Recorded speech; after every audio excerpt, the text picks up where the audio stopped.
Mommy, where does the water come from? I asked. She told me that the water company takes care of that. Each month we pay so that we can have water at the house. So I went to the water company to find out how water is made.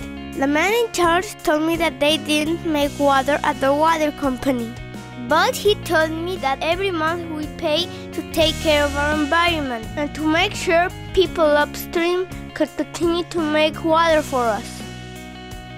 He showed me the place where I would find that machine that actually makes water. So I set off upstream, searching for the water machine. The people working in the fields told me to keep on going, that the water maker was further upstream. At last, I arrived at the village high up in the mountains. Suddenly, there it was! At last, the water maker! I asked them if this was the machine that makes the water.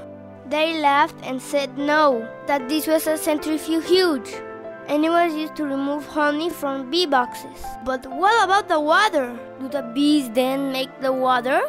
Again they laughed. And one of them told me that he would take me to visit the water maker. And he would tell me a story about the water maker and the bees. Together we went to the forest and it was beautiful. We walked by streams that gurgled as he was calling out to play. We finally arrived at the beautiful waterfall. We were about to find the water maker. I was surprised to find out that I could drink the water. It was so delicious and sweet. But where was the water maker? I didn't see anything. All I could see were the trees and the mountain. The man from town told me that everything that I saw around me was in fact a great big water maker. The trees in the forest catch the fog and raindrops from the clouds. The moss hanging from the trees grabs drops of mist, and all this water ends in streams that dance down the mountain. As we made our way home, I began to understand how cutting down the forest would dry the streams and rivers. But how the farmers live without cutting down the trees?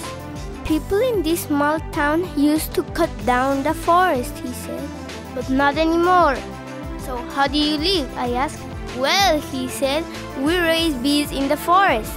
Each year, the people from the water cooperative downstream buy us bee boxes and equipment. The bees use the forest to make honey, which we then sell.